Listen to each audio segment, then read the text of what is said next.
Hello? Oh, there, that's better. Assalamu alaikum, my name is Shazad. My name is Abbas. We are your hosts, co-hosts for the MSA annual dinner. This is sort of a reunion kind of, hey Abbas? Yeah, like we haven't done this in a while. I don't think. Long time. Yeah, it's been a bit. So for those of you guys who do know, you probably recognize this from an event called Friday Night Live, which was done by Youth Halakha. That was like 4 years ago, probably, right? Something like that. At least. Yeah. No, like 3-4 years ago. You were like still like tiny. Like a child. Yeah, I was young. Yeah. Still am. No, you're old now. So Abbas and I, the format of tonight's program will be a mixture of a formal banquet, which the MSA has done in the past, and Friday Night Live for the entertainment. So Friday Night Live is just very briefly was set up like an interview talk show almost, like a Jimmy Fallon or a Conan O'Brien or these types of things where we interview interesting people in the Muslim community in general. However, being at university, this being an MSA dinner, we have some very interesting guests from the Muslim community on campus. So more about that later. To start off the program, I just want to have a few housekeeping things that we'll announce. Dinner is going to be at around 8:15. Hopefully things go on schedule. Abbas, what are you going to do if we don't get food? I don't know. I'm pretty hungry. Like it's still like an hour away, but I'm pretty hungry. Like you're not going to go on strike or anything, are you? I hope I. Okay. I might go on strike. Okay. Hunger strike. Okay. Hopefully not. No. Food should be around 8:15. We'll have some things thrown into the program in between there. But in the meantime, to start off, or before we start off, I just want to say you have some cutlery on your table there.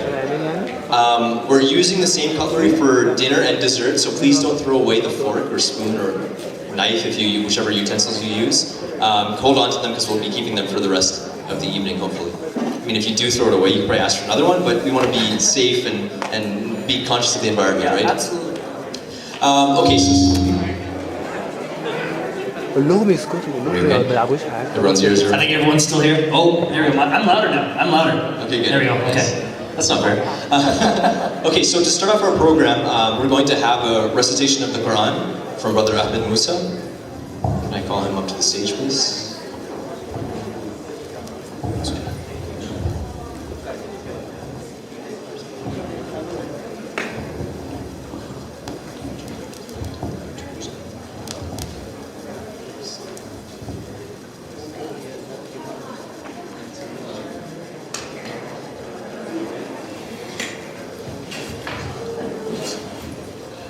السلام عليكم ورحمة الله وبركاته.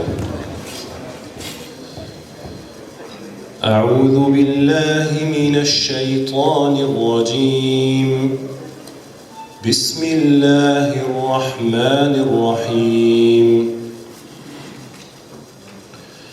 إن الذين قالوا ربنا الله ثم استقاموا تتنزل عليهم الملائكة ألا تخافوا ولا تحزنوا وأبشروا بالجنة التي كنتم توعدون نحن أولياؤكم في الحياة الدنيا وفي الآخرة ولكم فيها ما تشتهي أنفسكم ولكم فيها ما تدعون نزلا من غفور رحيم ومن أحسن قولا ممن دعا إلى الله وعمل صالحا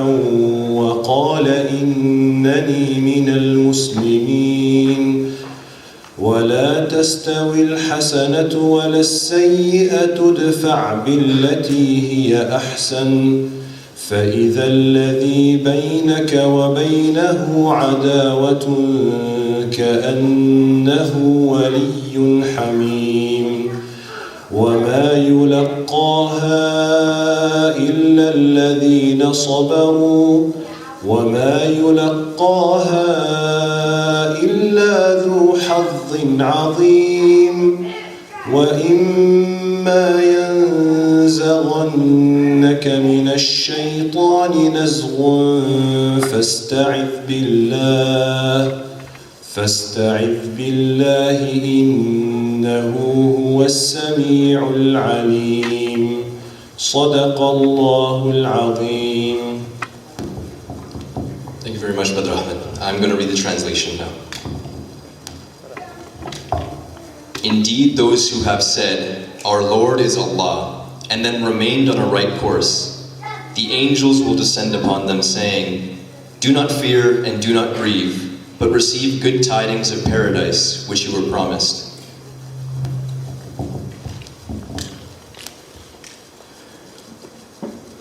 We angels were your allies in worldly life and are so in the hereafter.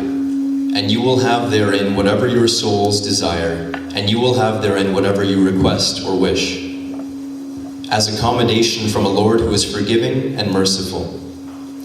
And who is better in speech than one who invites to Allah and does righteousness and says, "Indeed, I am of the Muslims." And not equal are the good deed and the bad deed.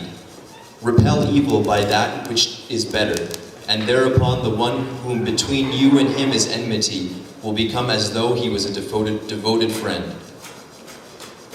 But none is granted it except those who are patient, and none is granted it except one having a great portion of good.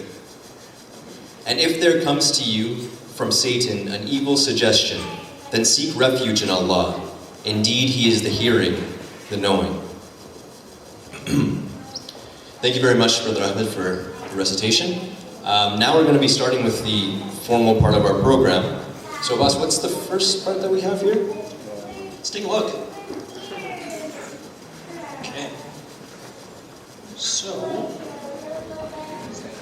yeah. Okay, so we've already welcomed you to all. This is the MSA's annual dinner. Every year with MSA, there's a new executive that comes in. And it's always interesting to have an executive that's been here before come back again. And I think it was 2 years ago, around the same time that they had their the Zishan's team, which is different now, a bit of a mix of other years, is having now their, I guess you could say their second annual, but there's always a dinner every time almost. So it sort of fits into the trend of MSA events. To start off, I want to thank Baraka Bakery for sponsoring the appetizers that you're going to have. And as well, I want to thank Tehran Cafe for sponsoring the main course. We had a good conversation actually in the car right before this. Yeah, I was at, after Jummah, I went to lunch with some friends and they wanted to go to Tehran Cafe and I'm like, okay, sure. Not realizing that I'd be here later. But instead of getting the dish that we're going to have now, like the regular dinner, and I don't know exactly what we'll have, but probably some kind of either kubide kebab, vaziri, some kind of very nice kebab, like fire roasted kebab with rice. It's delicious. You'll enjoy it, trust me. I'm already hungry. Have you had it before? I've had Tehran. You had Tehran, okay, sweet. Have you had their burger though?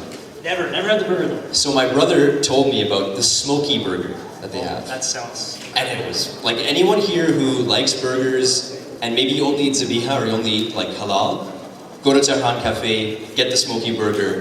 It's really, really, really, really, really good. Smoky taste, they do it over coals and stuff like that.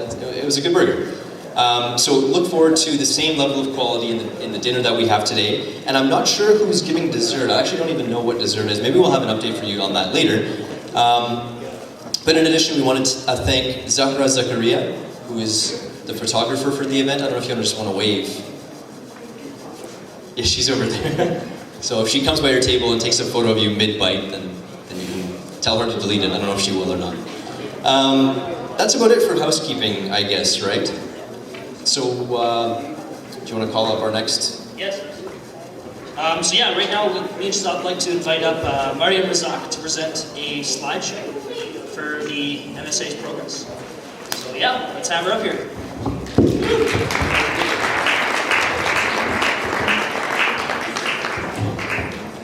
Assalamu alaikum everyone. We'd like to thank you all for coming out tonight.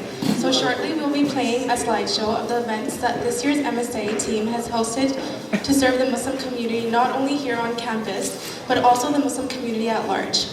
And inshallah, we will try our best to our abilities to continue to serve the Muslim community. We hope you all have a great time tonight. Enjoy. Thank you.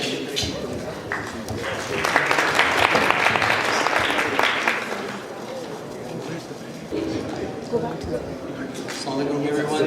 This was not planned. Our sound system, for some reason, is not working, so I'll just briefly go over some of the slides, what we have achieved. By the way, those who don't know me, my name is Zishan Zamir, and I'm the current president of Muslim Student Association.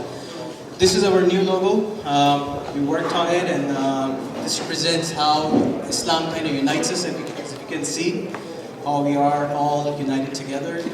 This is our first outdoor event this year where we worked with the MIA. Here we're talking about Islam Awareness Week and Brother Idris. Ramadan program, everybody knows about it.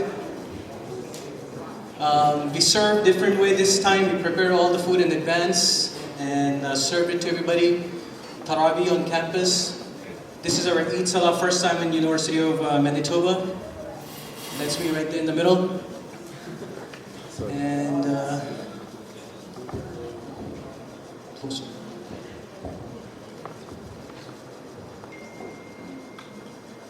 And we're just waiting.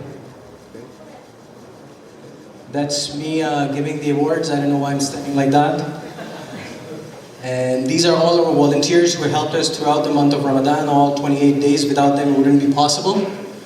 And so yeah, this was our small event we hosted for all our volunteers, our small token of appreciation, what they did for us for the entire month of Ramadan.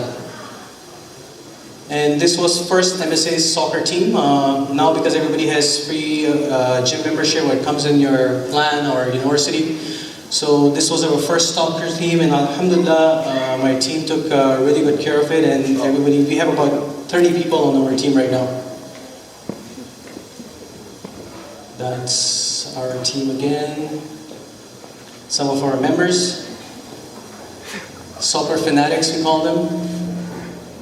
We also had our barbecue, welcome back barbecue event for all our newcomers and current students. Alhamdulillah, it was a great success. Turnout was amazing, and we had an amazing night. Hopefully we'll show some pictures right there. That's the turnout. This was, I believe, MSA's first MSA activity on campus. And here we are praying Maghrib, I believe. Bonfire. Eid festival. What did we do on Eid? Oh yeah, we worked with MIA. Sorry. Alhamdulillah, this year we have done so many things, it's hard to keep track of what my team has achieved so far.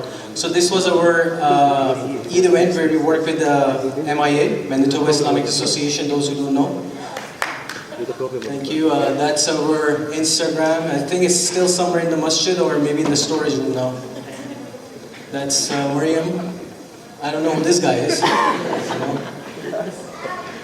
General body meeting. This is something MSA does every year, twice a year, like once each term.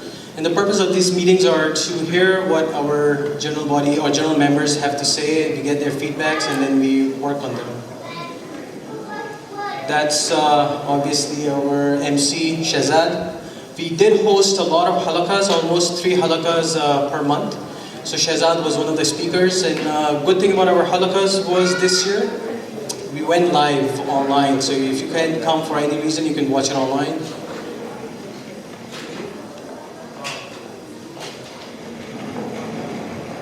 Some pictures of a general body meeting. That's, oh yeah, this was our recruitment week on campus. That's me again. Oh yeah, potluck. MSA also hosted a potluck this year. Wonderful turnout, amazing food. Some of the pictures of the food we had. Corn, no, I want to go back to corn maze. MSA's most controversial event we had this year. Because of the name, as you can see, we had a lot of good and bad feedback because of the name Halaloween. Halal police on campus, obviously, they were telling us to change the name, but we wanted to give our students something to do if they cannot go to Halloween party for whatever reason. So that was our event we hosted in October, and it was an amazing turnout. A little muddy there. We all had to almost throw our shoes out. some of our guests and executives.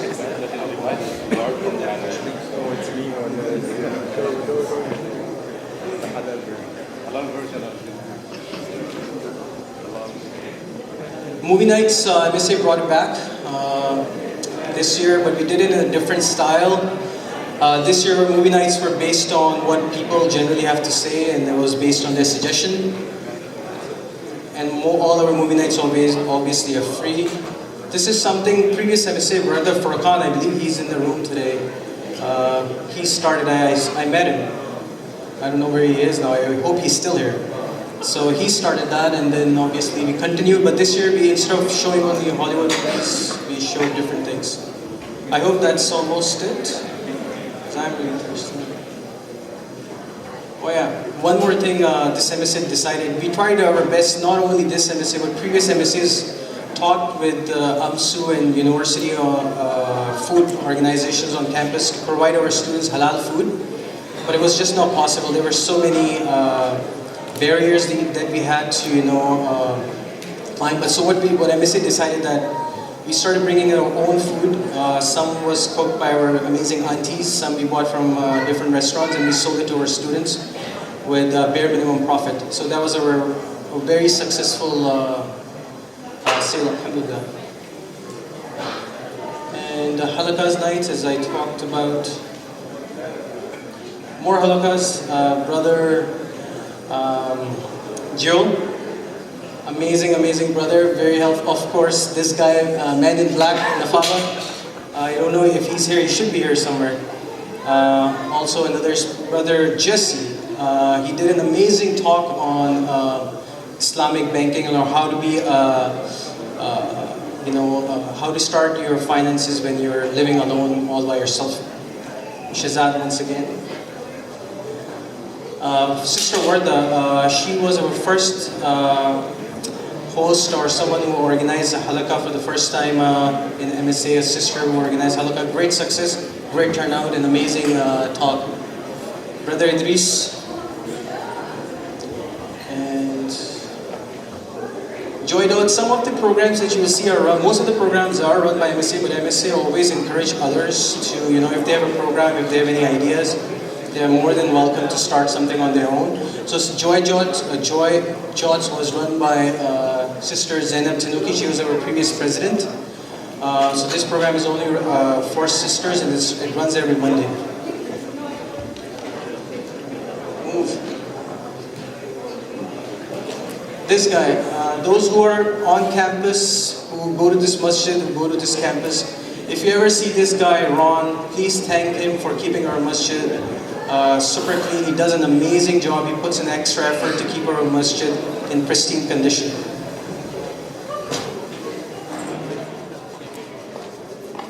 I believe, donation boxes.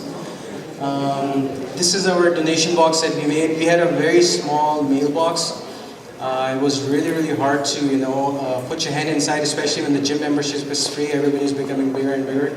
So we decided to put something big enough and visible enough. My entire team worked on it, and alhamdulillah, by the help of one of our guests here, he will be coming up on the stage, we were able to put this together.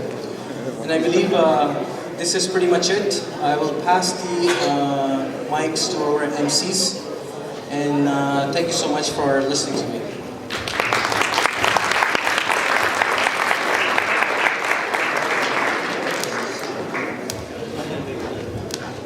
Thank you very much, Zishan. Clearly the MSA is doing a lot of stuff. Probably there's more things you could include in the slideshow. I should note as well, there is a lot of alumni and former MSA executives in the room, probably more than there has been in recent years. So just, at some point maybe you can have a little group photo of all the ex-presidents. That would be kind of cool. But in the meantime, to appreciate some other people who deserve some appreciation and some awards, I'm going to ask Zishan to come back up to do the presentation. Abbas and I will call some of the names. And I think, do you have the awards? Or does... Okay, yeah, sure. Yeah. So take it now. So this award is an interesting award. It's an award of appreciation more than anything. I think all these activities that the MSA has been doing obviously can't be done by the executive alone. There's also volunteers, and there's a lot of support they've been getting from the people who they're thanking, and others who may not be getting an award today as well. But these few individuals are people that the MSA wanted to share an award of appreciation and thanks to for a variety of things. So maybe while Zishan's prepping the first award here, I can start with introducing our first recipient. Our first recipient, I and many others very lovingly refer to as Auntie Shahina. The general public may refer to her as Shahina Siddiqui, which just feels weird for me to say because she is my auntie. She's like a mother to me. She does so much work in this community. She's the executive director of Islamic Social Services Association. She's also the chair of Islamic History Month Canada and has been involved in several MSA activities through many years. She spoke at an event they held last year and several other halakas and things of that nature. And I don't want to make her wait too long because she just came back from a conference in Tunisia. So hopefully we can get her to receive her award and she can eat and head home as soon as possible. Please give a round of applause for Auntie Shahina Siddiqui.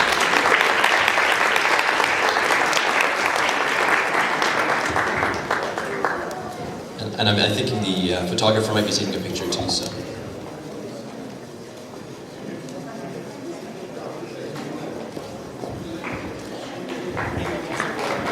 One more time for Auntie Shahina. I encourage you to check out both Islamic History Month Canada and Islamic Social Services Association.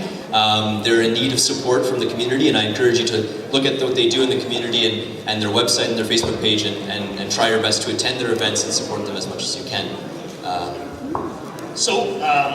Our next recipient is Dr. Donald Trim. Dr. Trim received his honors degree in math and physics in 1965. He obtained his PhD in the field of general relativity. Dr. Trim was the first member of the Department of Applied Mathematics at Louisville. He is a renowned professor of mathematics and the author of the Calculus for Engineers textbook that is actually taught internationally. So let's hear it for Dr. Trim.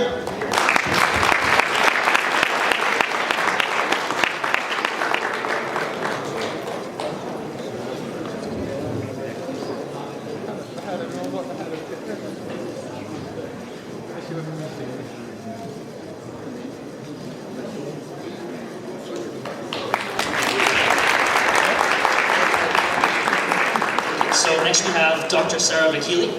Dr. McKinley obtained her PhD in chemistry at the University of British Columbia, and she's a teacher. She actually teaches chemistry here at the University of Manitoba for the past few years, notably Chem 1300 and Chem 1310, I believe. Professor McKinley contributed to building the current masjid in the engineering complex at the university as well too. So let's hear it for Dr. McKinley.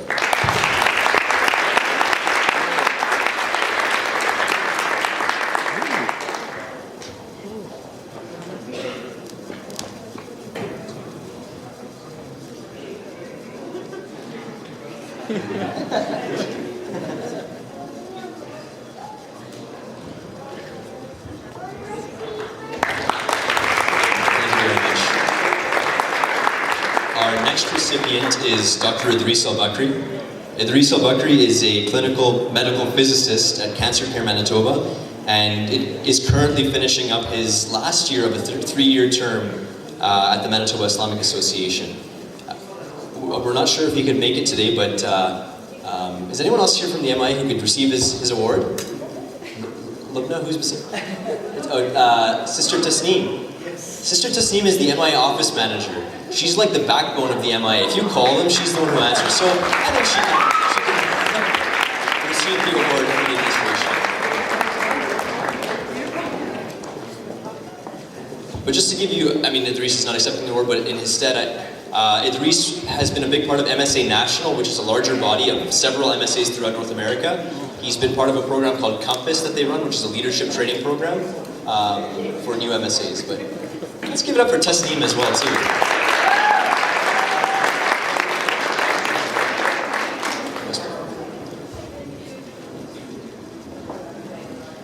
And our last recipient is Dr. Ahmed Biagawi. Dr. Biagawi received his BS and MS degree in electrical engineering from 2005 to 2007. He is known for completing 2 PhDs, I think the second of which was just recently, a week ago or something like that. First in 2010 at Vienna University of Technology, and secondly here at the U of M in 2016. He has contributed immensely to the MSA community in various ways. Brother Ahmed? Sorry, Dr. Miguel.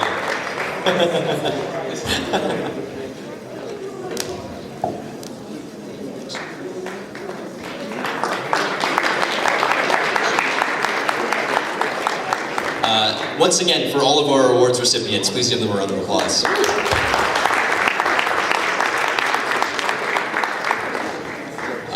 So we're a little bit ahead of schedule. I hope if food can come out early, that would be great, but in the meantime, we did a lot of cool, it was interesting at Friday Night Live because it wasn't just interviews, right? It wasn't, no. We had games. One time Abbas and I, we're stupid, we're young. We're still young, stupid, we're still as young. We ate Thai green chilies, which are something like 60 times hotter than a jalapeno. 90 times hotter than Oh my god. I think. So we ate hot peppers and then had a debate. We won't do that today, unless there is hot peppers here and someone wants to bring them. And I don't want to debate against Shazad. If you guys want Shazad, he's going to destroy me. Thank you. So we did a lot of fun things. One of the fun things we did is we had science experiments.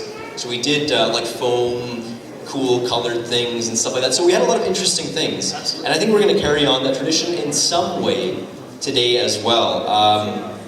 With our first guest for Friday Night Live portion, Dr. Sarah McKinley, who you just heard the introduction for. I asked her if I could refer to her as Dr. McKinley, and she said she probably wouldn't respond.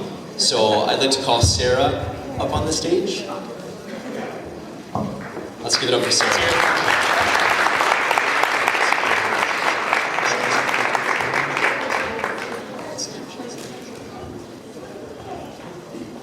Oh, wow, you have That's not the experiment. I probably don't need a mic. Do I need a mic?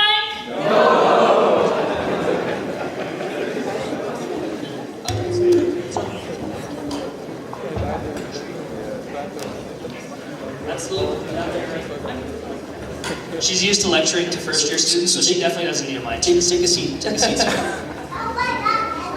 So welcome to the MSA annual. I don't want to make you yell. If you don't want to yell the whole time, you don't have to. I'm pretty much accustomed to being loud. Is that okay? Can you guys hear her? Can you guys hear her in the back there? No, not in the back. No way? Okay. We don't want to strain your voice. Okay. Test it. Yep, There you go. This will be unique. I'm not used to hearing my voice mic'd. When there's an exam in this room, I'm just really loud. They snap up. I've done a couple exams actually in this room myself. Were they chemistry exams? They were not chemistry exams though. They were other history tests, things like that. But So speaking of chemistry, this is more of a personal curiosity. What got you into the field of chemistry in the first place? Why did I pick chemistry? More or less, I took my high school marks. I had no idea what I wanted to be, and so I eliminated everything that I really hated. like, if you don't mind me asking, what do you not I like? really don't like studying English. Okay. I know I have no talent at the arts in that form, so I realized that was not going to be a happy career. And then I eliminated everything that I thought would not make me enough money to survive. Okay. I Practice. figured that a degree in choir was not going to help me. Did you sing in choir? I did sing in choir. Really? And band. Cool. Did you play an instrument as well? Yes. What'd you play? Piano and clarinet. I kind of wish we asked you to bring a piano. I played clarinet too. Really? I did, yeah. Oh yeah. I haven't picked up my clarinet since high school. We won't ask you to sing. If you want to, you can. But... No, it's okay. No, okay. So then did you start right away, like you knew into university of doing chemistry? Yeah, I signed myself up for it was a joint degree at the UW. Chemistry and it was college chemistry, biotechnology. And I basically did that. It was a 4-year degree, 4 years.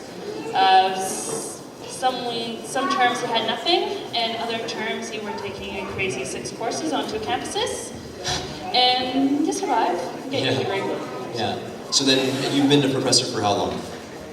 I started teaching first while I was still a graduate student, my very last year of graduate studies. I had completed all of my coursework, completed all of my research, and basically I was in the final stage of writing out my thesis, and that's when I first started lecturing. Okay. Prior to that, it was all labs. It's all labs. What do you prefer, the lab or the lecture hall?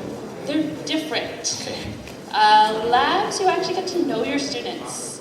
Okay. You get to know their names because you only have 20 of them, or maybe 24. You get to have actually some personality, some interaction, whereas when you're in the lecture hall, there's you and 250 of them. And it's all good as long as they sit in the same place. I know as a student going into a classroom filled with 200, 250 kids, it's a little overwhelming. Yeah. Oh my gosh, there's so many people here. But as a professor, I'm wondering, is that the same kind of feeling? You have 250 people staring at you, The first time I had a really large class, yes, it was very strange. The first class I had, there were only 35 students. It wasn't too bad. Then my next classroom size, the room only held 140, cap was set at 90, 70 only showed up. And so it was fine. And then my first year teaching here at the U of M, I had 200 students, and I looked at the whole front row, and it's like all the girls had on way more makeup than I've ever worn in my life. I'm like, oh no. Yeah. Did you explain to them the chemistry involved in making their makeup? No. No. Maybe that can be another conversation. But I actually had a question about labs. Like I did sciences in high school, but never continued in university. And my vision of like a university chem lab is like maybe not Breaking Bad necessarily, but like there's like Erlenmeyer flasks, not beakers, which everyone calls them. There's beakers too. There's beakers too, and like the Bunsen burners and like. So here's the question that I have: what's the worst thing that's happened in terms of like a disaster in a chemistry lab? The worst thing that I have seen was probably been here about 2 or 3 years. I was sitting office hours. It wasn't my lab or anything. And there's one particular lab that we've now phased out, and it was notorious for students not following the instructions. Okay. The instruction was you would have a test tube with a small amount of your solvent, and then you'd heat it in a boiling water bath over a Bunsen burner. But the solvent was flammable. The students don't read instructions, and they didn't listen to their TA, and so they filled their beaker with their flammable solvent, and then heated it over a flame, and of course, fire. And so it was a humongous mess, and it was flaming everywhere. And the person who was busy teaching the lab, instead of going through and like putting a watch glass on top, or putting the fire out, or like even turning off the Bunsen burner, went running, screaming from the lab. And I was the first person they could find. And I walked into this lab going, I don't even know what experiment you're doing, wearing 5-inch stiletto heels and a big flowy skirt. And I'm like, oh, isn't that nice? Did anyone get hurt? Oh yeah, no, nobody was hurt. Okay. It was just big tufts of black smoke, and the whole thing fell over because they hadn't clamped it right. It was basically a big mess. Everything was fine, and all the people were fine, but I'd never seen a fire like that before in a lab. Wow. I'd seen things explode, Yeah. but I'd known people who had gone through and caught things on fire and it was flaming, and I worked with somebody who went through a fire extinguisher a month. Really? But that was the first time I'd seen anything that was honestly out of control. Okay. Has anything like that happened again since then? I don't know, I don't supervise labs. Is there a reason for that? No. Okay. I used to. Okay. So I was over at the UW, I supervised labs. Okay. But when I came up to this institution, I basically got a teaching position, lecturing to large halls, and I was only in a supervisory position in the labs. I always had the chemistry department here runs some TAs that are all undergraduates. Oh, okay. And so, I have a question. When you were younger, did you ever envision that you wanted to be a professor, that you wanted to No. teach kids? What was your when you were younger? What was your? when I was younger, I had no real plans. No. When I was really, really small, people were just happy the fact that I was walking and I was talking and I wasn't epileptic. Because when I was 2.5, I fell out of a second-story window. Oh my gosh. And so there was basically, they looked at me going, the doctors were going, if she wakes up from a coma, she's not did walk, she's not did talk. And then I started walking. And they're like, oh, she'll never talk. And then I started to talk, and then they're like, oh, she'll be an epileptic and have horrible learning disabilities. And I didn't get that. Wow. And so I do have some minor things. Yeah. Like, for example, anyone who's been my student, I can't spell. And that's where that comes from. Okay. So yeah, no, there were not a lot of hopes when I was really, really small. But now you're a chemistry professor, Yeah. so that's amazing. Good for you. I mean, I hated chemistry in high school, Yeah. and I remember we would study at a friend's house. And like we would go there because her family was Korean and they would make us kimchi. Oh yeah. And that's like Food why is a I big studied driver. chemistry for a good portion of high school. For kimchi. Always for Yeah, kimchi. pretty much, yeah. So another question I had too, we were talking before, and your birth name is not McKinley, that's the name you took after your husband. So I wanted to ask you a question about sort of how you became Muslim, if you're comfortable How sharing did that. I become Muslim? Not the usual path. Okay, Most people who I've met since then, everyone assumes that I've gone through and I married my husband, then I became Muslim. But that's not how it worked. okay. I had gone through my childhood in a Christian community, born and raised as such, studied Christianity for many, many years, and I knew that something wasn't quite right. So I studied Christianity. And eventually I figured out what it was that made me different, like what made me one off. And it came essentially to the position of who Jesus was. Okay. And if you know church history, Jesus didn't become God until about 325. And that's where my disagreement lied.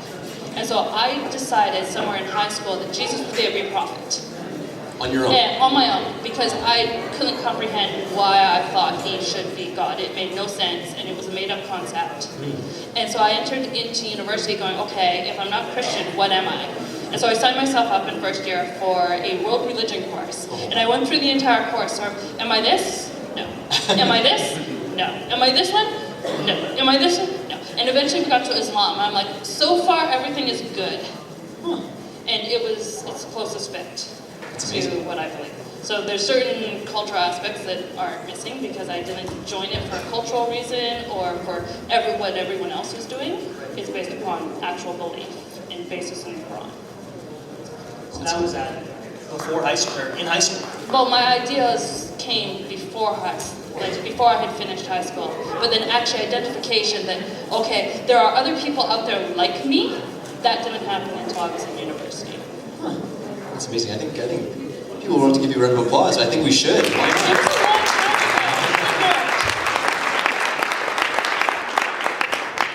I've just been requested by one of the organizers if we can ask anyone who, some of the chatter that's going on is kind of disturbing to hear, so we just ask that you direct your full attention, or if you want to have a conversation, you're more than welcome to have it in the hallway. I'm not kicking you out, but, If it were my lecture, I'd remind you that you were paying $500 to be there and listen to me talk, but you aren't. Well, they're paying what, 15? I don't know. 15. Yeah, something, 15. Yeah. 15 or 10. I hope you guys aren't asking like, wait, we paid for this?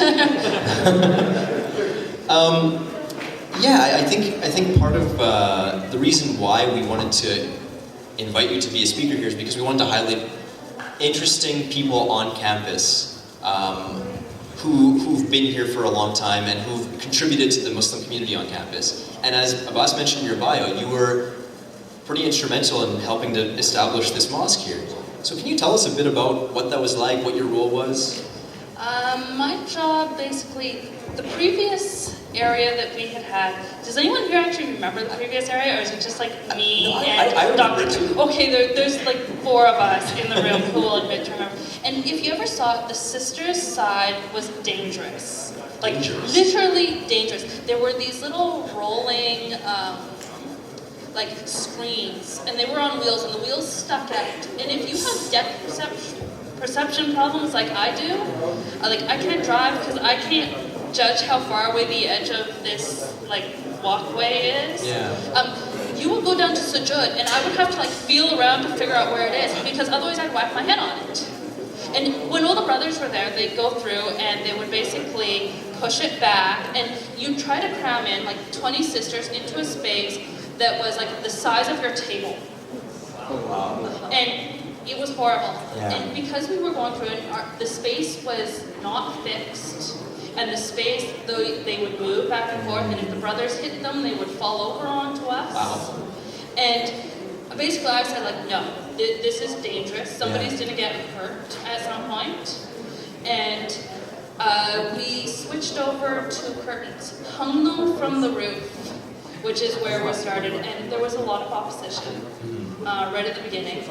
And when we moved spaces, we had the option of doing essentially whatever we wanted. And so they installed little hooks, and it started off as curtains. And there were many different designs tried, more or less to figure out, okay, we need something that is inclusive to all members of our community. So we need an area for the sisters who want everything completely closed off. You need an area for the sisters who, that idea of it being closed off is completely foreign. You needed an area where, though, the brothers couldn't see into where the sisters were doing wudu. You needed enough space for the sisters to actually be there. Could you have an area where the family could meet? So if you were a brother and you brought your mother, could you make sure that your mother, who was potentially older, was still okay? Or if you had small children, can the child cross from one side to the other? And so there were lots of things to kind of keep in mind when you're making this show. And there's been several different variations. Yeah. Well, so the old prayer room, that was the one in education. Yes. Right? And prior to education, it was actually here. In the NPR room? In the NPR room, Fridays only, there would be like a brother up at the front, and the sisters would be somewhere near the back, and I think I was there once. Yeah. Because I wasn't a student on the campus, I wasn't teaching on the campus. And so they went from there. The room in education was a great improvement over that. Well, so now I guess it's been probably 4 or 5 years since they built the one here. Probably longer than Maybe that. longer. I feel like it was 6? probably, yeah, probably 2010-ish. I don't know. I had a small child at the time. I don't remember. But I mean, what's interesting now is, like, I'm not in university anymore. It's been almost 2 years since I graduated. But, you know, they are full and completely full and almost need 2 Friday prayers. 2 Friday prayers. So sort of, I mean, I don't know if you, not putting pressure on you to have an answer for this, but what sort of was the initial process? I mean, it's a huge facility. It's done so well. What sort of gave you guys the opportunity to have that control and that freedom to say, we want this? I wasn't actually part of that. It was all by the president, As a dean? and he managed to somehow wrangle space out of them. A big part of the problem was the fact that the space that they had was too small. It also had the problem with, well, the fact that there was no easy access for the sisters. There was no area for the sisters to go and wash for prayer. And so that was a lot of it. Speaking of the area to wash, in the education one, you had to use the washroom across the hall, right? Yeah, we had to go out and over to the bathroom in behind, and then you had the sinks. Yeah. And you had the hand dryers. Yeah. And a lot of us took to carrying a terry cloth in our purse or in our bag, and a bottle for water, because you couldn't lift your foot up into the sink. And so we kept having all these complaints about the fact that the floor to the bathroom was dirty and all wet with water. Yeah, well, I don't know if the sisters, or the women's washroom, because it wasn't the sisters who were there, but the women's washroom there had the same thing. But I know the guys' washroom, first of all, it was right beside the door. And there was a wheelchair accessibility door that was there. So if you just make wudu and it's like middle of winter, that door will be open because someone pressed it, you're freezing as you walk out. But the funny thing, and I'm sure some alumni and people who were here before in that time would have remembered the sign in the washroom. I don't know if you know about the sign. No, I have no idea what it said, So there was because I a was not sign. on that side. Yeah, maybe it wasn't as big of a problem for the women, but in the men's washroom, there's a sign that had a foot, a sink, and then the no smoking sign. I guess people had just been doing, like, maybe the brothers were trying their best to stretch and get their foot inside the Just try to get it. Well, you have to wash them somehow, and the question is like, okay, what do you do? Yeah. And if you got lucky, you'd run into another sister, and then you could, somebody could help you pour the water or something. If not, like, you became very flexible. You found, like, more lenient opinions about wudu? And like, well, there were certain people who, like, I remember there was somebody who was like, I can't do that, and so they just brought in a bucket of sand. Are you really? Because, like, literally, they could not wash in what the setup was. Wow. And the first time I saw the bucket of sand, I'm like, but it's not icy at this side of the entrance. It's icy over there. And they're like, oh, that's why it's here. And so that was a lot of it, I think. Well, Another question I had, this is sort of shifting gears a little bit, but I want to go back to sort of your study of chemistry and sort of kind of now bring these two worlds together. And I don't know if you do have an answer for this as well, but how has being a Muslim impacted the way you look at a subject like chemistry? Has it? Sort of, not really. Like, Okay. being a chemist, you have all this stuff sort of taken for granted, like the speed of light. And then somebody discovered it, and you have this story, you know, so-and-so measured a meridian from here to there. And then you start studying Islam, and you're like, oh, well, you can also derive that if you take into account, you know, this biblical or this Quranic verse, and you do a whole bunch of math that I only half follow about the eclipse of this and the eclipse of that, and hey, you get the exact same number with 4 significant figures. Oh, that's cool. Is it actually? Maybe yeah. Dr. Trim can help us. I don't know. I have no idea. But you'll see these things, and as somebody who has faith, you have like nuclear chemistry. And one of the main reasons that they stopped teaching it is somebody stuck up their hand in the middle of lecture and asked one of my colleagues, you know, how is it that this atom over here knows that this one over here is decaying? And You know? well, somehow, only 50% in first order kinetics, we have this thing called a half-life. Okay. And in first order kinetics, you take something that's radioactive and half of it will decay in a certain amount of time. How does one atom know which one's going to decay next so that it decays at a steady rate of 50%? This is like, I was about to say, like, And if you've taken Chem 1310, you've heard of this. Yeah. And so the question was, how do these atoms talk to each other such that this one knows that it's turn to go through and change, and this one over here knows that it's not its turn? And there's no real good answer for it. Science cannot explain why and how half of them know to fall apart at that time, and the other half don't. That's amazing. And so, like, if you have faith, it's really easy. You go back to the older system of, okay, God has a hand in things. There's these things called angels. Somehow, maybe you have some, limited free will going on here. You have Schrodinger's idea that you have some chance going on, and it makes some sense. It's not a conundrum. You're looking at going, okay, this is plausible. But if you don't, I can leave it yeah, exactly. I like you're like, yeah, it's easier that way. It's so much easier. Because suddenly you can study the subject and look at it and go, oh, if I'm going to study God, I have 2 options. Option 1, read the Quran, read the Hadith, read what's written. Well, option 2, I can look at science and study God by his deeds. And so as I look at this and go, oh, hey, look at that. How does he do this? And that's what science does. That's amazing. It answers the, okay, how did this happen? As opposed to the why.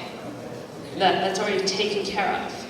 That's amazing. That's really I feel like you probably have a lot more of these, but for the No, sake I don't think we have No? 4 hours. for 4 hours. I think people want lunch or Maybe- dinner or whatever the meal is. Maybe we could do a lecture or something later with the MSA on like chemical miracles or something like that. Would you be interested? I don't want to put you on the spot, but Maybe. Maybe? Okay. It can't be Friday. I keep getting booked into lecturing right next to Joma. oh, The problem with being QP is you don't get to choose your lectures. I guess so. Yeah. Well, when we're talking about the whys and the hows Yeah. and all these things, you have this cool box of tricks here. Just one trick. Just one trick. Okay. So, do you want to sort of get into this and explain it first, or do you want us to do it right away? How do you want to go? Is this safe? Like, do I need goggles? Well, it has safe in quotation marks. I will be wearing goggles. Oh, it actually does have safe. It does. So we will be okay, or should You we will be walk off? okay. It's known as the thermite reaction. They use it to go through and weld together railway ties. Weld together railway ties. Yes. So the product gets really hot. It does if you have large quantities. We can control the reaction by using a really, really small amount of something. Okay. And so we use aluminum foil, and that is basically what allows the reaction to not go crazy and out of control. Cool. Awesome. So Yeah. if you want to just take it away now, and do you need our help? Do you need us to do anything? Somebody has to hold the mic. Okay, yeah, let's hold the mic. Yeah. Warning, it will make a loud crackling sound. and it may shoot sparks. And I'm going to try not to catch my fingers in the way because that's going to hurt. Safe, in quotation marks.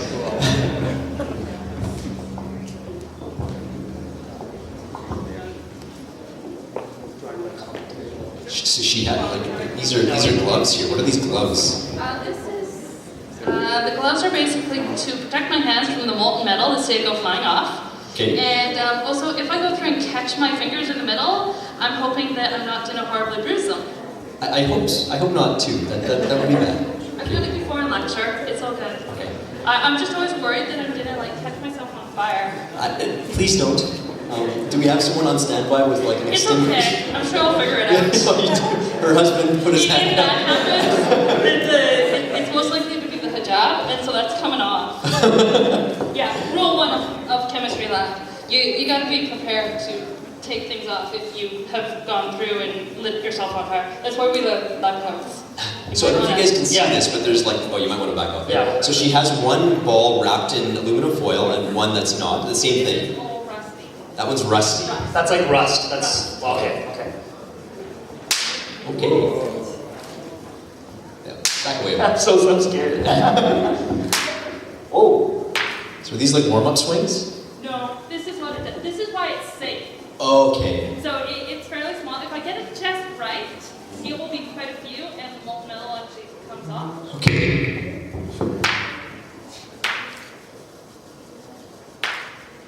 Without my fingers. Whoa.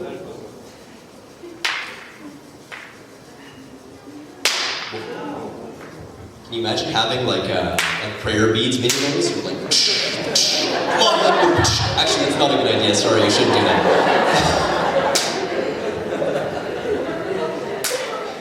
That's what it does. That's awesome. That's awesome.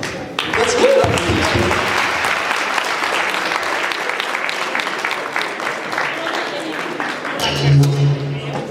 Do you want to? I don't think so. You guys don't want bad memories of Chem 1310, do you? No? No. Okay, I think people over there say no. So if you do want more information on sort of this experiment or anything that Dr. McKinley does, you can always ask her. She's sitting at the front table here. And hopefully she'll be doing more, maybe some talks or something in the future. Maybe. Could happen. Could happen. Or you can just sign up for a course and take Chem 1310 and what was it? 1300. And 1300. Or a gap chem, or I did 1320 once. And Chem? Chem, prep chem. Prep Chem. Yeah. Maybe we should have had a science student as part of our interviewing team, because Abbas and I are like, yes. Yeah, I read essays. Prep Chem. Yeah. Prep chem, yes. So let's give it up one more time for Dr. Sarah.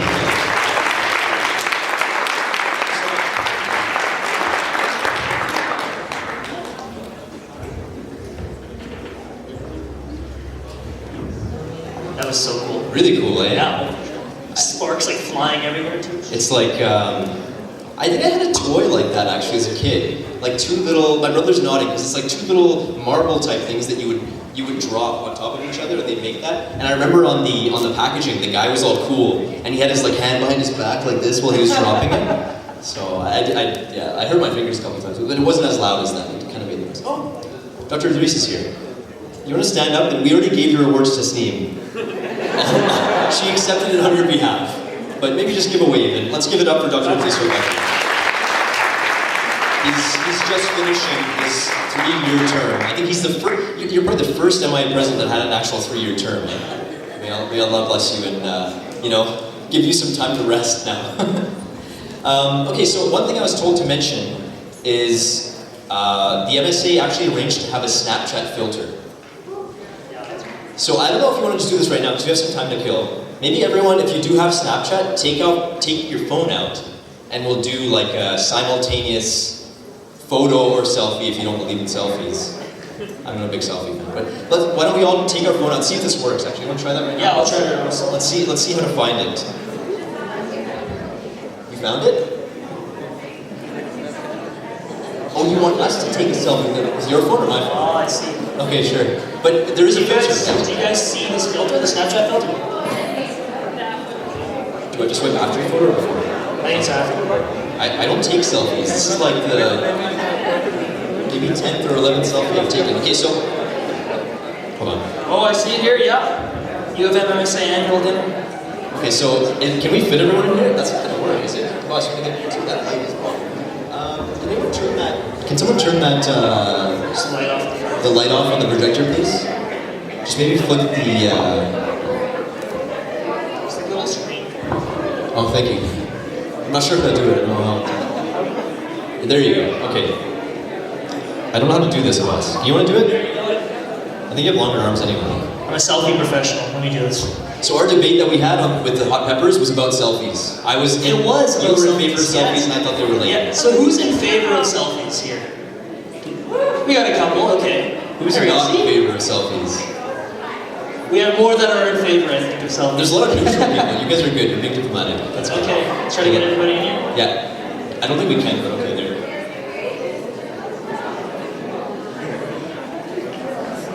There you go. And then you guys can take photos as the night goes on, have this filter. It'll be a nice little way to have a memory of the event. That's cool. I didn't know you could do that. I think someone at a wedding did it one time, and I was really fascinated that. So how does it work? Do you submit an email to them? I put it on your story. So you go on their website and you log in with their thing and you can do this. So Abbas, do you want to just do like a regular, like everyday, like it'll be like an Abbas is, I don't know, Abbas does this and you have a filter? Oh, for sure, absolutely. I don't have my own filter, but I mean, I do. No, but you could, you can sign up. You absolutely could. Just sign That's up. what they were saying, yeah. Unless it's like a restriction of the number of days or something. Probably. Question about food. How's that looking? 5 or 10 minutes. Okay, so rather than Abbas and I being up here for 10 more minutes and annoying you, actually, you know what? Maybe I will. I'm going to interview you, Abbas. You guys want me to do that? To kill some time? You guys don't seem very enthusiastic. I'm not that interested. Abbas is very interesting. Okay, well, maybe I'll introduce you a little bit. So, Sure. Abbas and I have a few years between us. We went to the same high school, Fort Richmond Collegiate. We have some FRC alumni here? Nice, that's good. It's like one table in the corner. So yeah, Abbas and I both went to FRC, and I had already graduated by the time you were there. Yeah, you just graduated when I... The year you started, yeah, right? Exactly, yeah. But having known Abbas, I've known like we would get him to do like funny voices and like he'd be in Power Up Super Saiyan, he'd do this Dragon Ball Z thing all the time as a kid. But I don't know if you guys know, but anyone who does know Abbas, he completed a degree in history and theater. That's right. And now you're doing education. Education, yeah, that's here. So I'm going to ask you sort of the motivation question. What drove you to theater? What drove me to theater? Honestly, it was, I think in high school I kind of did a couple of plays here and there. It was pretty fun.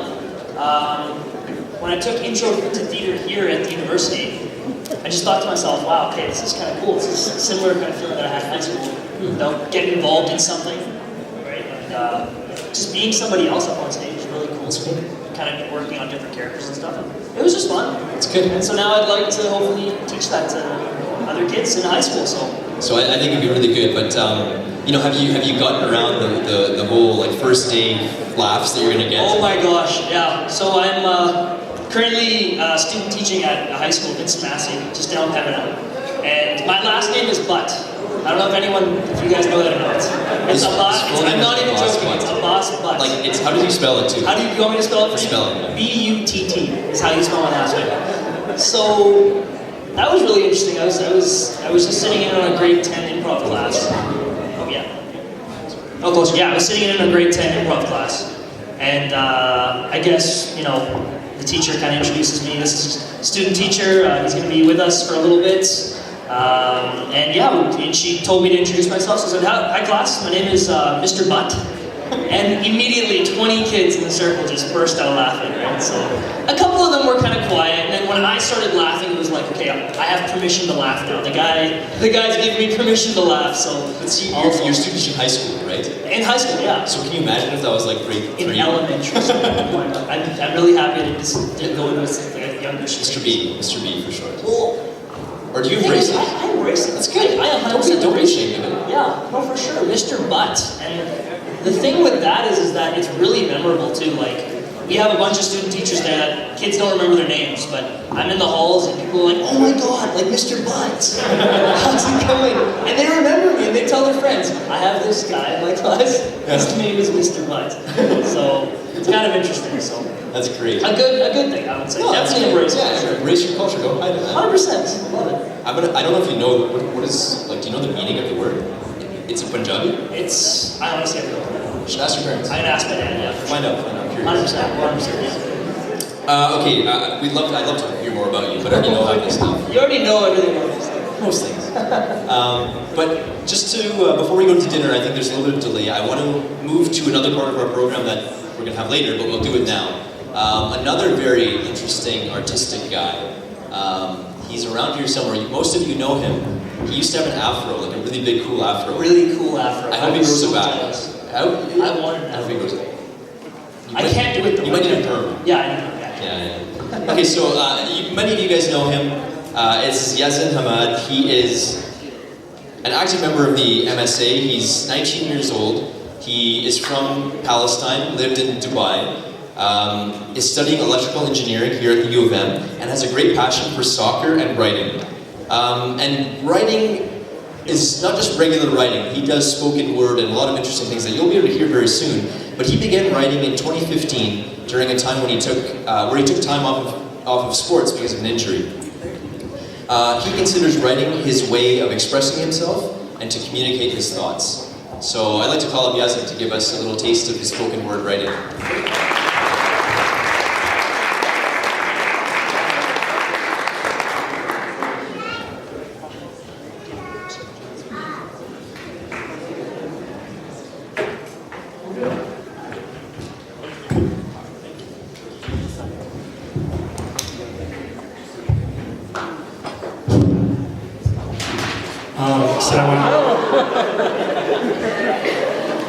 Thunder.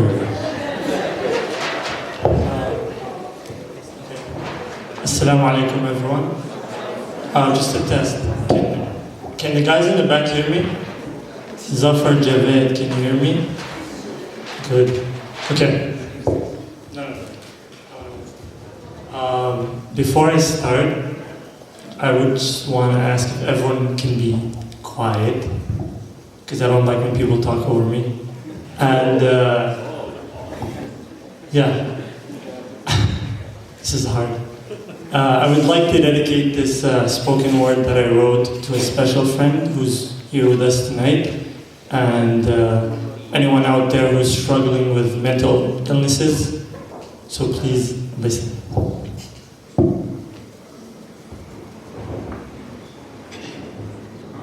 You know, I once heard that the easiest thing a human can do is to talk. But let me tell you, that's not true. It can be the hardest thing too. It is easy to speak ignorantly or talk about empty matters as we see all over the media. But it is the heaviest upon our hearts to talk about our own mental health, our own illnesses. Look at the world today. Look at all the men who come out and speak about their own mental health. You see them labeled as less manly or feminine, and that's not right. We need to change that. The other day I was listening to a song and the lyrics truly hit me. A typically hardcore rapper rapping about his own mental health. You know, when you listen to that, you stand there and you're shocked, because it had my heart sink. Someone who typically had the adrenaline rush through me just had me paused. It felt like I was on the spotlight and the atmosphere of the music around me felt queer. So I asked myself, is this really how others feel when I speak about my own problems too? An example of why talking about mental health is important, because it is like yeast put into dough. The more you cover dough, the more it rises and rises until it reaches a point where it spills over. And that same way is your own health. If you keep things covered deep inside of you, it will reach a point, your breaking point, where you fall apart. And none of you want that. So if you're out there struggling, talk about your problems. We're here to listen. And if it isn't your best friend, if it isn't your family, I promise you, I'm here to listen. I care too. So let me tell you a story of a man who's very loved. A good man who walks, and with him the grass turns green and the flowers blossom. Someone you look at and he's always smiling. Someone you look at and you envy him. You say, this man has the perfect life. But let me tell you, he does not have the perfect life. His perfect life that you see came at a cost, and the cost was his innocence. Because you're so wrong. You can't judge people based on how they look. He was a young boy who loved everyone, who befriended anyone who just was kind enough to talk to him. But he was almost murdered twice in his childhood. A boy who cleaned his heart of ill feelings every night before he slept was once molested. A boy who saw smiles turn to cries and he saw the terror in his mother's eyes. A boy who took refuge in a corner, but the image is stuck. A teenager who gave so much to those around him, those who saw as less fortunate, but unfortunately, the feeling of loneliness never left him. So one night the images came and they stayed, and the voices got louder.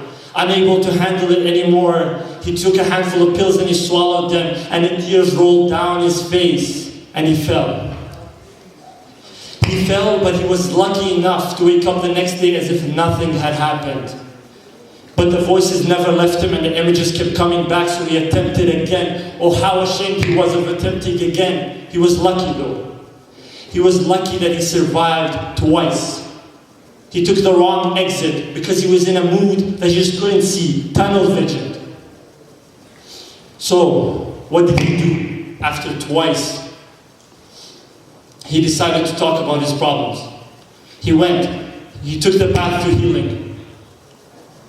Step by step, he began his path to healing. He's now a man with a past, living the future he thought would never exist. Things do get better, he says, and it will be okay. So don't give up. Don't feel ashamed about the way you feel, because others are there to listen and they're there to help. I promise you, you're not alone. Thank you.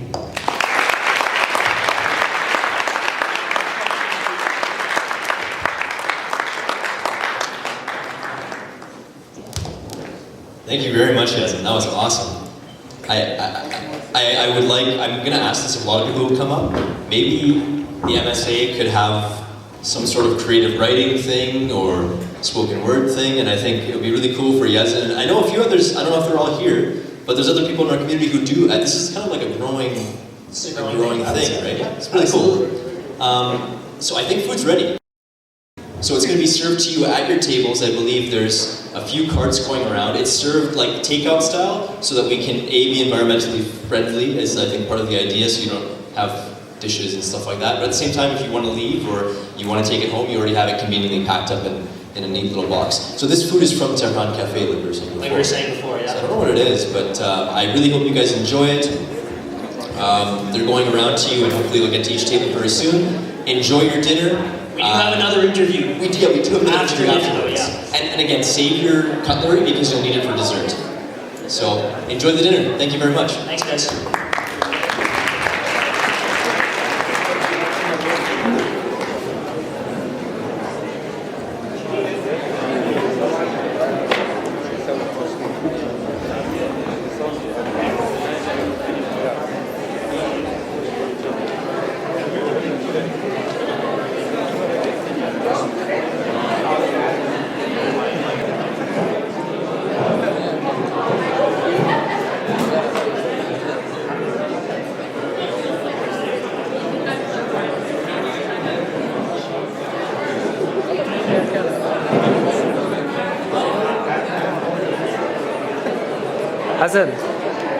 Hassan, smile.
your meal and you're enjoying the event so far. So now, it's for, okay, so now what we'll do is the raffle.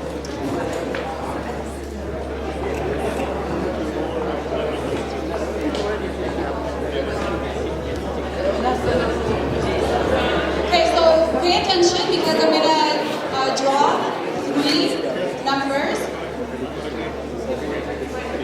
and have your tickets ready. Okay, so the first ticket, I don't have.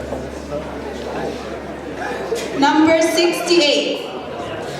Who has number 68? Going once? Got it?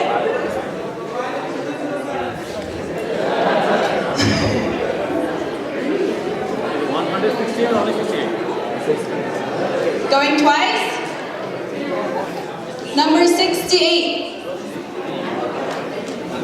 Okay, next.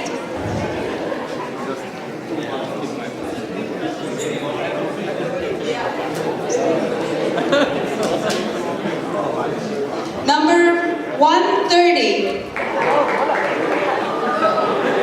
130.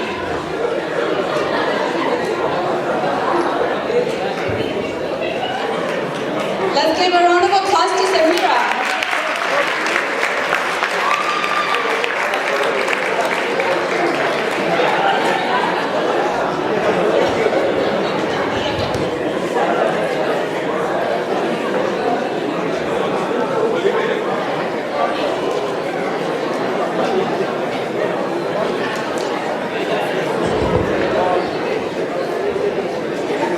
Second gift. Lucky number 114. Look at that. 114. Let's give a round of applause to the brother.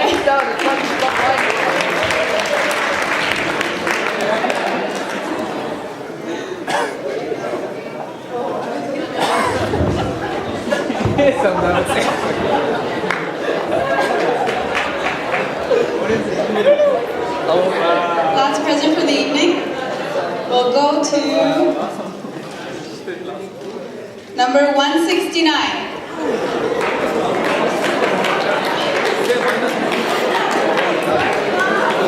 169. This is more exciting. I get to pull another number out.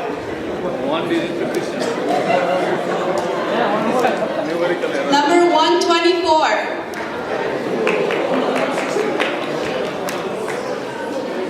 124.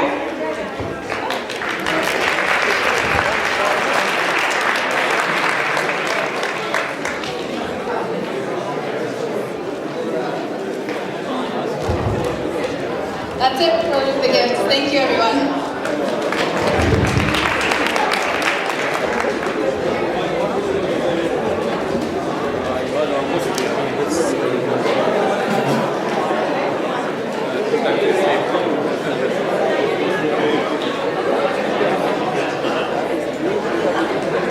Are you sure? Are you sure?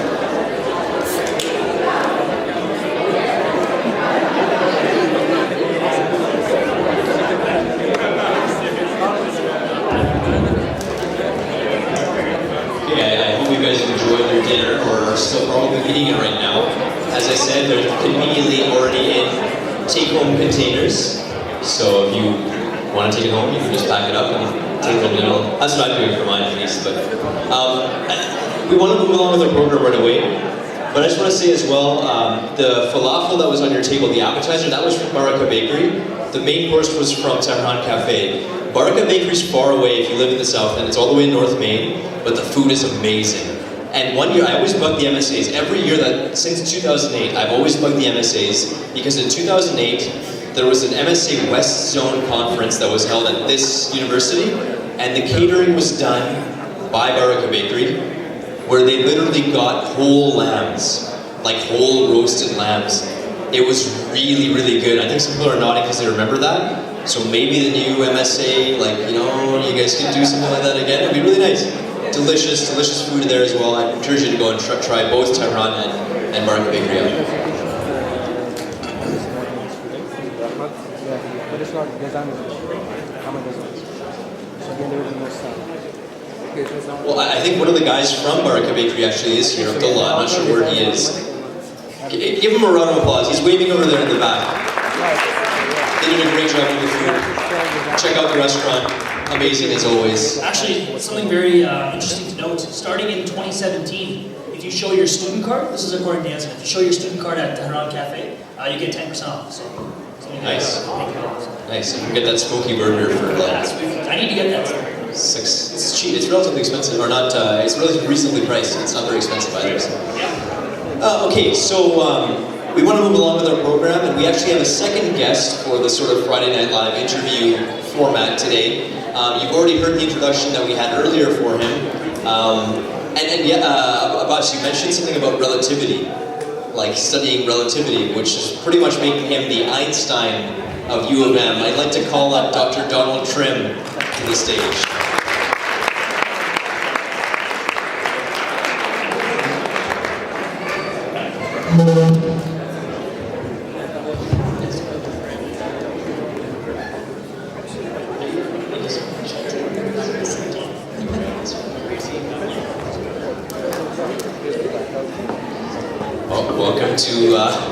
Welcome to our stage, Dr. Trim. Thank you very much. I don't know if this is the same as your lectures or your classrooms, or it feels a little different. Definitely this is different. Okay, different but better. Well, that remains to be seen. Okay. So in a classroom, I'm in control. Oh yeah, so it's kind of flipped on you now. We promise we won't be too tough. We won't ask you any, well, maybe we will ask you some tough questions about your field, but I wanted to start off like the whole thing of, we were making the jokes about, you being the Einstein of the U of M, but relativity, like how does one even begin to start to study that? What was this something you wanted to do as a kid? No, I didn't know about relativity until I became a graduate student. And it was a means to an end. I got a BA, and I didn't know what I wanted to do in mathematics. So I took an MA, still did not know what I wanted to do. Dean said, take a PhD, I'll give you some teaching, and here's how much money you'll make. I said, that's for me. So once I started the teaching, I knew that was going to be my life. But then after about 3 years, not much progress was being made on the PhD program. So the dean said, if you want to stay at teaching at the university level, then you better get the PhD done. So then I finished it in relativity, never looked at it since. So your focus now is mathematics. Well, yeah, relativity is mathematics, okay? Shows how much I know. Even though it may sound like it's physics, it is pure mathematics. Okay. So then, were you studying like things sort of like the idea of like the speed of light and this theory of if you were at the front of a particle of light? Were those the things you were researching or studying, or was it something different? It's different than that. Really, what you're talking about is called special relativity. Okay. What I was studying was called, I can remember now, neutrino and magnetic fields in gravitation. So, see, I can't even remember. I won't tell you how long ago that was because that'll age me. Okay? But it is very mathematical, really nothing to do with physics at all. Okay. So then now, what are the courses that you teach? Most of the engineers. I love to teach calculus and calculus-related subjects, but I do teach other things as well. Okay. So, in your years of study and teaching and research and things like that, what's sort of the most interesting thing you learned? I know that mathematics is one of those things that a lot of kids and young people grow up and thinking, oh, I want to get it over with and then I don't want to see it again. So what's something that you could really say that would make people go, wow, I should respect mathematics more than I do? If I got technical in mathematics, I don't think anybody would probably, except for a few people, understand what I would be saying. Yeah. So let me do it in a different way. Perhaps the biggest thing that I've learned is that the more I know, the more there is yet to learn. There just seems to be no end to mathematics, and I'm sure Sarah would say it's the same in chemistry, and other people would say it's exactly the same thing in their fields. Were you always passionate about mathematics as well too, even like growing up and everything as well? Yes, the short answer is yes, and Idris told me to make it short because it's getting late, okay? But no, I loved mathematics when I was in high school, and I always did very well. I was in Ontario, and in grade 13, we had grade 13 then. There were 3 subjects: algebra, geometry, trigonometry, and I did very well. But then I got extremely deflated. There was a special exam called, I believe it was called the Olympiad at that time, and my math instructor suggested I write it. I got less than 10 out of 100. These were problems that were far beyond my capability at that time. But I still went into mathematics. Okay, so you were discouraged after that. You still carried on. No. Well, I really wasn't going into mathematics. I had a guidance counselor who said, "You want to do mathematics? You go into engineering." Okay. So I went into engineering, but I only stayed there 1 year. Then I realized you could do mathematics and mathematics only, and so I switched. Okay. So do you have an iron ring there that I see, or? Well, this is not an iron ring. It's a replica of it given to me by the graduating class in engineering in 1987 for what I had done for engineering. They couldn't give me an iron ring, so they gave me a different metal replica. Congratulations, that's pretty. Is that a thing that happens normally, or is that a very unique circumstance? I don't know if anybody else has received that. Wow, that's, yeah, round of applause for that. So did you get a chance to go and do, was there a ceremony similar to the iron ring, or did they just present it to you? Did you do that, this sort of a They secret presented it to ceremony? me at their graduating dance that particular year. Wow. Another question, similar to the question that I asked Dr. McKinley as well. Like, being a Muslim, how has that changed how you see your field?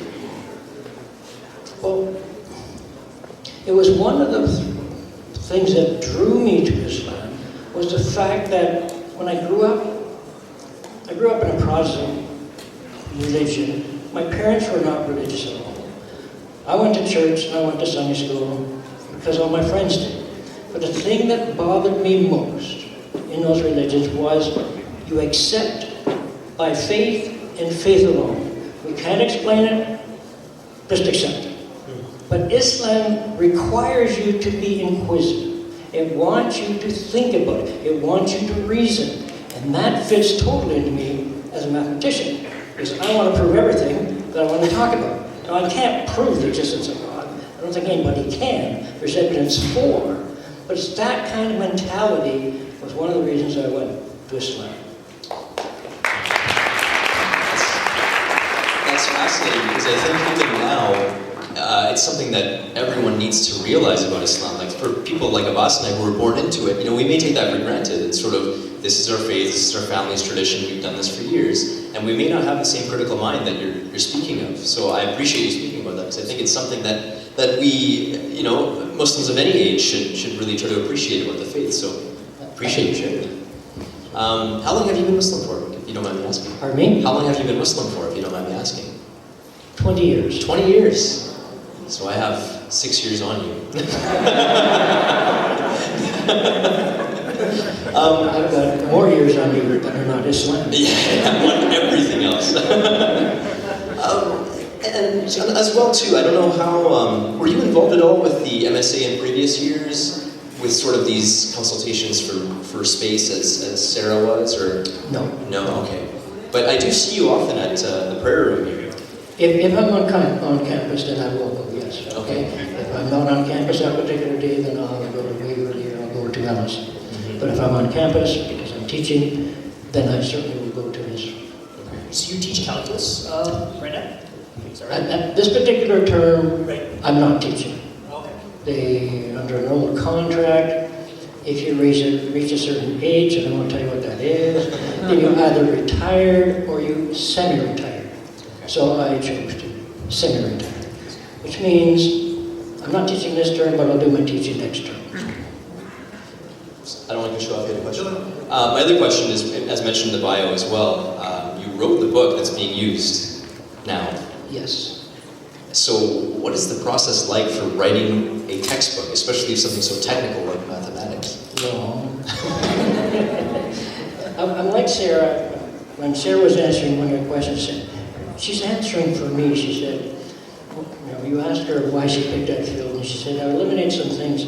And my worst subject in high school was English. Just like that, we didn't like it. Okay? They told me that if you did not make any grammatical errors or spelling mistakes on your final examination, they could not fail you. I got 50%. I had no imagination whatsoever. So how ironic it is now that I've written 5 textbooks. Hopefully you have editors to help you out though, right? Hopefully you have some editors to help you out though, right? Yes. Or maybe they don't help as much, they might cause more harm. But I know how to spell. So when did you write the textbook? Is it recent or has that been used for a long time? Well, the first edition of it came out in 1983. Oh wow. But it was American published, and it didn't sell down there. Okay. So then they took it off the market, I got copyright back, then I went to the Canadian publisher, and it's been here ever since. That's fantastic. So you've probably done several revisions as time has gone by. Yes. Yes. It's right now it's in the 4th, and there have been previous versions that were given addition numbers as well. So then, when I was a student, it was always an interesting thing where you'd go to the bookstore and you'd have this book list and you'd see, 4th edition and 3rd edition. 4th edition is $50 to $70 more, and the 3rd edition is cheaper. So how have you tried to add value in your revisions and your editions? Because it's something that, again, maybe students don't appreciate is the work that gets put into a new edition. And what's sort of your opinion and your perspective on that? I can really appreciate your question if it turned out like there are some books that have 10 editions. Right? Mine is the 4th, and every time I've really had a lot of difficulty saying, how can I improve? Because every time I think, I did the best job I could. And then they come along and then say, hey, we want a new edition. And it's a very difficult thing to say, or to do, to say, how can I enhance it? Because they send it out for review, they ask questions, but none of the questions actually pertain to doing that. So you're really on your own. And it can be very difficult, even after the 4th edition, to say, I did a much better job this time. That's going to be tough, just kind of being on your own, trying to revise that to make it so 4th, 5th, 6th edition type textbook, right? So that's going to be pretty tough. It is difficult, yeah. Because you think you did the best job and you racked your brain for coming up with new ideas. So it turns out, but this is really not, let me make this clear. It is not the authors that want to do this. It is a publishing thing. There's a resale market out there for used textbooks, and publishers want to get rid of it. So they make you write a new edition so that the old one won't be used. Right? And the authors have a lot of difficulty coming up with really new, great ideas to enhance the textbook. I had another question. Having been in academia for a number of years, what is your advice to a student now that's maybe finishing their undergrad who's thinking about doing a master's and a PhD? What should they be prepared for if they are going into the world of being a professor? If you're going to be a professor, then you have to go and get a PhD. There's no question about that. I can speak for my field, and if somebody came along and said to me, I want to be a mathematics professor at the university, would you recommend it? And I would be somewhat hesitant, simply because at this time, the market is not that great. We advertise for a position on a department, and you specify what field you want. We get 100 applications for one position. That's It's how many people are out there looking for positions. Right? There are other fields that are much better employment opportunities, such as, say, engineering itself. We do a lot of mathematics, but the job market is much better for that. I'm not trying to turn anybody off that wants to be a mathematician, but there's problems. Did you ever struggle with math growing up? I always do. I wasn't going to bring this up, but my wife said, don't bring it up. Bring it up. I was not, I'm still very bright. I envied, even though that's a sin, I envied students who went to class in university. In high school, no problem. I understood everything. But when it came to university and there was all these new concepts that were at a very abstract level, I never understood in class. I never went to class to learn. I went to class to write everything down that the person in front of me wrote on the board or said.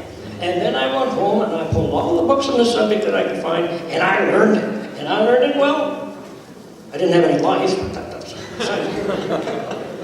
So I struggle, even now I'm writing books now, and I can remember just this week, I wanted to add some material from this other book, and I had read it 10 times before I clued in to what he was trying to tell me. Right? So that's advice for everybody in school. Yes, you're going to struggle. It's not because you're stupid. Why? Everybody struggles. Don't be afraid to do it. That's very reassuring. and a really great philosophy and concept as well, because a lot of us just think it should click. Why doesn't it click? What's wrong with me? But I think that ethic and going back to hard work and the work that goes into learning is important. So very much appreciated for that as well. You're most welcome. I wanted to ask a question actually, similar to a question that people probably ask often. I don't want it to be a cliche or anything, but for the Muslim community on campus, having been an observer at some degree, whether you see people in the prayer room or you see what's going on with MSA events and things like that, what would you say you would hope to see from the community here in 10 or 15 or 20 years? You're talking about the Muslim community? The Muslim community, yeah. Well, speaking as one who joined it, I would hope that you would get a lot more Muslim students to become Muslims. I think it's the greatest religion there is. And anything that you can do to propagate it, terrific.